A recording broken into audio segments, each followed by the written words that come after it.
Good evening. My name is Mr. Roniko Natividad, full-time faculty, an English and literature teacher here in Holy Child Catholic School. At the same time, I am a part-time professor, assistant professor 1 at Pamantasan ng Lungsod ng Maynila, handling literature subjects in business English.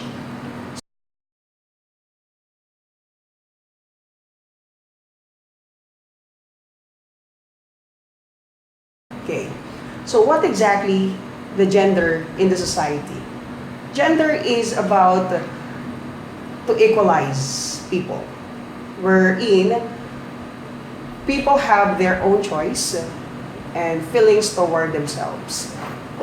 And one thing more is that in terms of being a social construct, they gender equality, gender inequality encompass this gap. So let's talk about how do they portray in the social construct. Of course, gender is about giving attention to those people who need it. And one thing more is that it is specifically defined and politically defined also as a choice, as a manner of choice. And in terms of identities connected to it, gradient or binary, definitely there is one thing that we could actually label it being in the gender gap.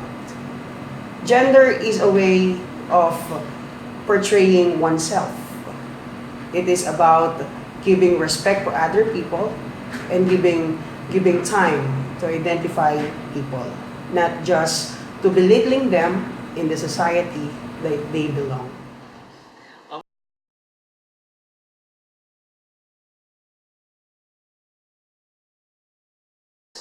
What I have mentioned a moment ago, that in the Philippines, we are influenced by our culture.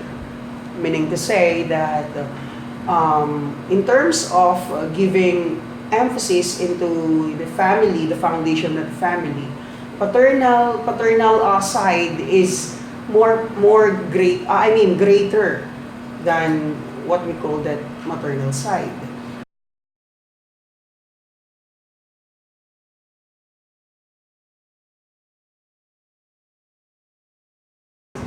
Do you think it's necessary na both genders are equally represented in the government, or could it be that either men or only women should be in the government? Definitely, I suggest you it's all about equality, and then capability and knowledge are always what we call equalizer. Then, as we all know, as we face the reality in the Philippines, we need experienced people. And by that case, that most of our politicians are men. Not just because that they are belittling women in terms of leadership, but when we deal with leadership, we need quick decision makers. And in that case, in the case of Cory Aquino, she had already the guts because of her husband before. She was trained fully, and she was trained also to be the epitome of a good leader. And what about the Gloria Macapagal Arroyo regime? Definitely, Gloria Macapagal Arroyo was also challenged because of her father, Gislado Macapagal, and she was also trained in politics. Definitely, if we are going to talk about it, we go for experience and then knowledge, and at the same time, leadership. So we are going to equalize everything. But in terms of what you are asking me, in terms of that equality, they should be equal in the way that they want to lead or stand. Definitely, nowadays, politics is the mirror of society. And then because of social media, we are about to give our verdict who among the politicians will be elected in the positions. And then, of course, giving you the examples, Miriam Defensor Santiago over the others. Because of the conviction of Miriam, she is chosen by many to be in the position. And of course, we know that Miriam Defensor Santiago has her power or the conviction to lead. And however, still, women, we are not yet ready. The Philippines is not yet ready for another woman to take the presidency. Because I think it's that, I'm not generalizing things, but this is my opinion, because what happened to Gloria Macapagal Arroyo before? She was elected, but then she made things, or she made herself in a hot water. She committed different mistakes. Does this mean that what Gloria Macapagal Arroyo stigmatized the female argument in politics? Okay, based on what I have heard and based on the survey given by one of the students that I had during my collection of the articles, most of, especially the teenagers, okay? They don't like women in the presidency because of weakness in decision making. Sabi nga nila, di ba, ang tagal magdesisyon ng babae. Unlike, Do you personally think that that's true? for me, I don't believe that Gloria Macapagal being stigmatized or generalized the connotation of a woman is a weaker leader. Okay? But then, I don't like to believe that is now the trend. Do you think what happened to Gloria, or what Gloria Macapagal Arroyo did, her actions will, for young Filipino girls today, would they want to enter politics? Okay, I want to give you statistics about that. As a teacher, okay, I'm getting the pulse of my students regarding that thing. 25% of them says that Gloria Macapagal Arroyo must stay home and not to go with the politics anymore. And the other percentage would be still she has to clean her name in terms of politics, so that woman should have the words to speak out in front of other people, that not to generalize that all women are what we called like Gloria Macapagal Arroyo. But for you personally, you think that there's no difference at all? You at least you view men and women as in terms of capability and knowledge instead of gender. Of course, capability doesn't, gender doesn't affect leadership. Gender does not give an individual power to lead. Of course, it's not an issue. The issue is about how do you handle the position and how do you rule, how do you portray your character being in that position. Gender is not the issue here. Gender is only nothing. Okay? It's only nothing. Yeah. So, Irrelevant. irrelevant, yes. It should be eliminated in the selection of the leader, and gender does not work for anyone else, for everyone else. Diba? Kasi gender is only a gender. Let's face it. Even transgender could lead. Even the members of the LGBT could lead. But then, we go for experience, knowledge, and capability. These are the three things for us to consider in order to select or choose a leader. Okay? I just want to repeat that gender is nothing when it comes to selection. Who is the lead?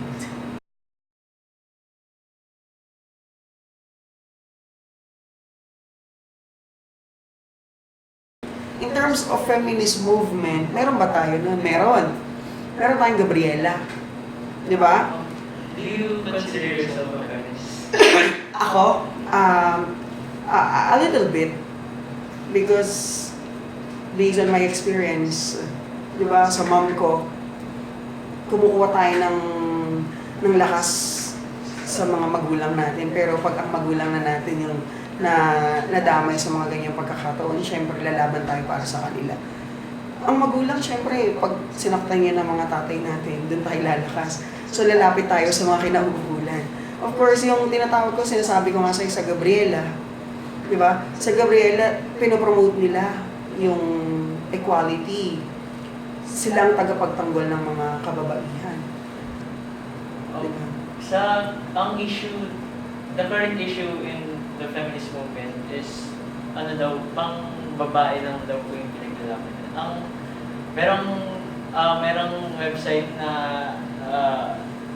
form this year lang, ang pangalan Men's Rights Activists. Tapos ang point po nila is bakit feminist ang tawag sa feminism kung ang pinapromote nila is gender equality. Bakit ang mga lalaki walang... Ito yung sagot ay in literary way, ha. Pag sinabi natin yung feminism, kasi laging-lagi natin, feminist is feminine. Laging pumakabor talaga sa mga kababaihan. Wala naman tayong masculine movement, eh. Kasi diba, sabi ko nga sa'yo, naaapektuhan ito ng kultura natin. Ano ba yung kultura natin sa Pilipinas? Mas kinikilala, mas tinitingala ang mga kalalakihan kaysa sa kababaihan. Kaya nga itong mga kababaihan na to, they are asking for equality. Di ba, pagdating sa lakas, sino ang mas malakas? Lalaki. Weak ang babae. Kaya doon nga yung tinitingnan ito nung founder ng Gabriela. Di ba? Tinitingnan niya na hindi laging ang babae mahina. Hindi kami mananatiling mahina. Ang lalaki ay hindi laging malakas. Kaya itong Gabriela, umusbong. Sasabihin nila sa lalaki na, hindi lang kayo laging malakas. Equal rights, equal power, equal capability tayo. Kaya kami ang tagapagtanggol ng mga mahihina, sabi ng Gabriela. Diba? Ngayon, nagkaroon ng ganyan, nagkaroon din ng movement for men's right. Bakit, diba, pagdating sa work, may maternity leave. Feminist, diba? Very feminist. Dati wala tayong paternity leave. Ngayon, nagkaroon tayo ng paternity leave kasi equal nga naman. Pagka nagkaroon ng leave ng anak si asawa, dapat magkaroon din ng responsibilidad si asawa para sa kanila, maternity and paternity leave, di ba? Nagkakaroon ngayon ng equal rights in terms of leave. Pero, both paid ng company. Di ba? Something like that. So, may benefits po na yung men's rights po. Ha? May benefits rin po siya, ang men's right. Oo, meron din yun. Kasi di ba katulad nga nun, di ba sa atin, lately lang natin na ipatupad yung paternity leave para sa nanganak nating mga asawa. In terms po sa media, di may iwasing discussion ng sex.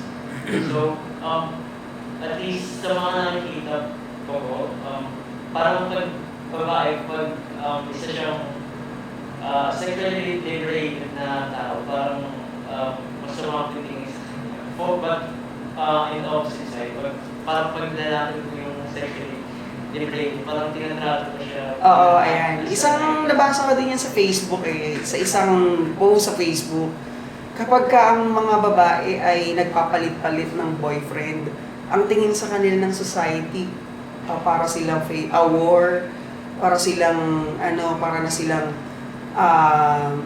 ang tawag doon, sa liberated side, may iba silang word for that flirt. Diba? Sinasabi, flirt sila. Tapos sa paglalaki nga naman, nasa naman equality doon? Diba? Parang, ang nangyayari sa ganung paraan, binibigyan natin ng label. Diba? Tinatag natin sila as, dahil ikaw, wala ka na dapat ganito, virgin ka na, may anak ka na, kailangan lokohin ka lang. Dapat, ito, nagkaroon ka ng anak sa pagkadalaga, ibig sabihin, madumi ka na. 'Di ba? Meron kasi tayo dyan eh. Nagmahal ka lang kasi. Marami tayong, we have to think of the reasons why why why these individuals committed this kind of act. 'Di ba? May mga bagay dapat na pag-usapan mo na bago tayo mahusgahan. 'Di ba? Hindi mo pa nililitis, hinusgahan mo na agad. Ano nga ba yung dapat nating gawin doon? Of course, dapat natin tingnan yung liwanag sa mga issues na sasabihin nila. Paano nga yung nasa equality? Dito tayo sa gender equality eh. Dapat magkaroon tayo ng education or i-educate dapat tayo ng mga teachers natin. Ngayon pa lang, na hindi sa lahat ng pagkakataon, lahat ng mga single mom, isa-set aside natin as magalandi.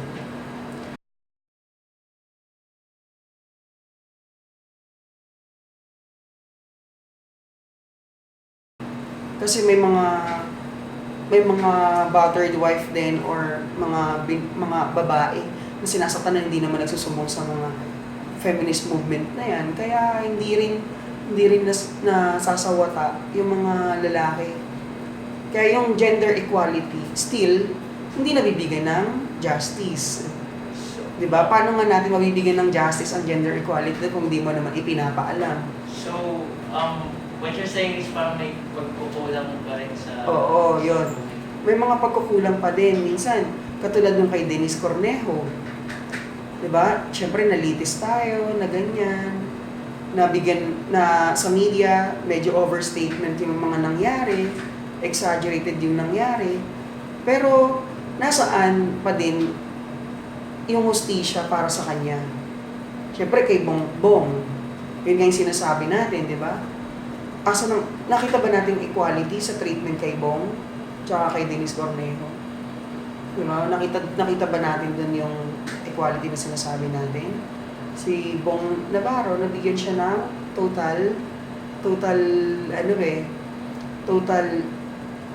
protection ng kampo niya. Si Dennis Cornejo, ganun din. Nabigyan din. Pero si Dennis Cornejo, di ba, napapabalitang gano'n. Ang lumalabas sa media, negatibo. Parang support ko ng tao. Oo, na kay Vong because of media. Di ba? Yung issue eh.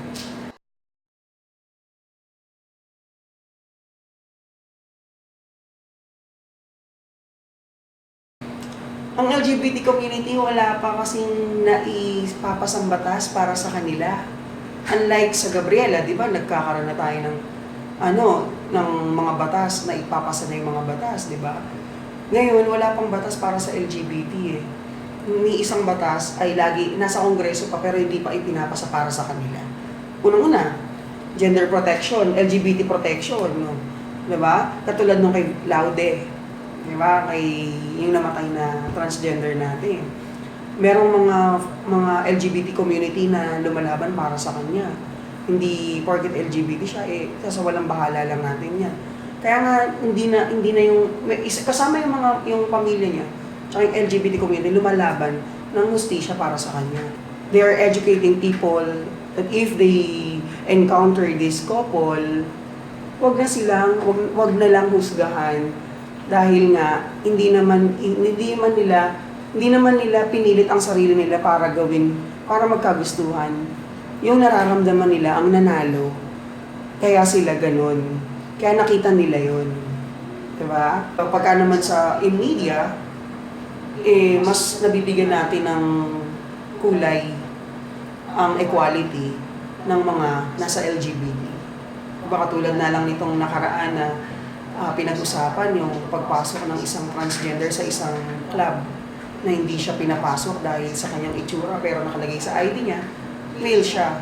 So nasa ng equality. Of course, equality was not there. Nag-sacrifice ang equality. Ang nangyari, inequality. Diba? Kailangan natin ng respect. Kailangan natin ng paggalang. Hindi naman sa lahat ng pagkakataon na nakita natin na ganito ang itsura, pero sa documents na ipinapakita natin, iba. Of course, being a person in respect, okay? Kailangan natin maging humane. At papakita natin yung pagkakapantay-pantay nito, batay sa gusto nilang expression. Kasi meron tayong tinatawag na gender expression, di ba? Pag sinabi natin gender expression, gender at birth. Gender at birth, gender expression at birth, lalaki ka, babae ka, yan dapat ang itsura mo, lalaki ka, yan ang dapat itsura ng lalaki. Gender expression, it's always a freedom. Diba? Freedom siya kasi dito ko sumasaya sa pagpapakita mo nito. Kahit pinanganak kang lalaki, pero ang puso mo babae. Ang expression mo maging babae. Kailangan equal. Sabi nga ng Diyos, equal dapat. Diba? Minsan, pag sinabi kang bakla, naka-label ka na as bakla. Ito na yung ginagawa mo. Oo, may mga negative connotations na yan. Pag sinabing tomboy, ito na yung ginagawa ng tomboy. Diba? Mahirap. Bisexual. Ano ba yung sinasabi sa bisexual? Siyempre, unang-una, yung mortal sin ng kababuyan ng iniisip natin. Pero hindi, if we are going to look at the brighter side of it, ang LGBT nagka-function sa lipunan natin as normal company, normal people. Kaya lang, meron lang silang gustong patunayan sa society natin na hindi lang babae at lalaki pwedeng magmahalan. Gusto rin nilang i-portray sa lipunang ginagalaw natin, yung tawag natin gender equality. I had a friend who happened to be a speaker also. She's a transgender or a trans Pinay, and a former PBB housemate, Rika Paras. She talked about it when she applied in a certain company, and of course the gender expression that he had was a male gender expression, a male one. I mean, it reflected the haircut of a man, posture of a man. But when she was called for an interview and she entered inside the room of the HR, definitely the gender expression is changed. The appearance was like a woman, a totally woman. Her hair is the blonde hair.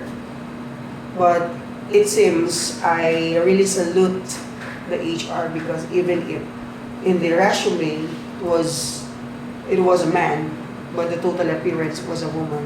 Definitely, depending upon what I have mentioned a moment ago, the three things for us to consider: the experience, the capability, and the knowledge. She was accepted in the company. In fact, the company had given her a higher position than she expected. Because at first, why should we confine ourselves into man and a woman thinking, or a male or a female thinking? If in the workplace,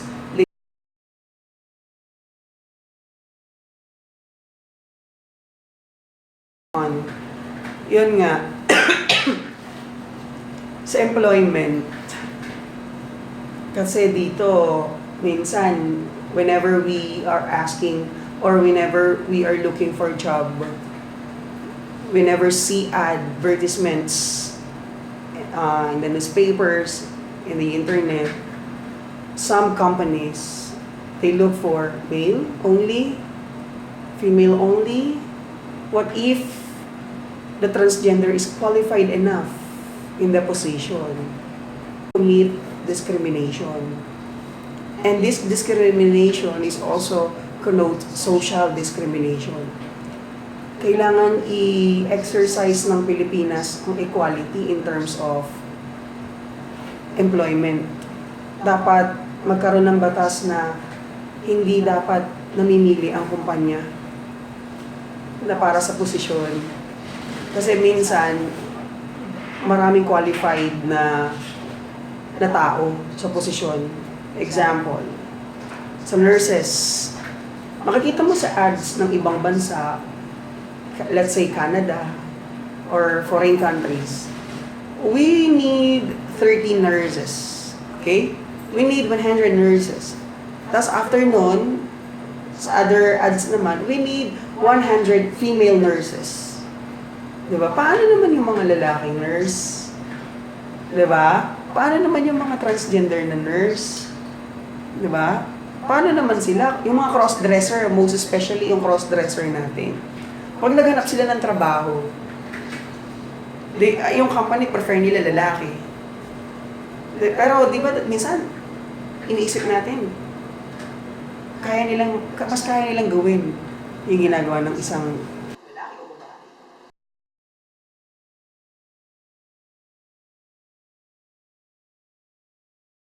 Gender equality is always at stake in the society. We give emphasis of the things we owe to them, and being part of it, we need to give hope for each other. Okay? We must obey the rule of God. We must obey the rule of a certain country. And respect begets respect. And equality means equal rights, equal thinking. We need to make ourselves compatible to each other in order to achieve that gender equality. No discrimination, no bullying, no tagging, no labeling. Okay? So if we want to achieve gender equality, we take a stand with conviction that gender is not just preference, but also a right to express.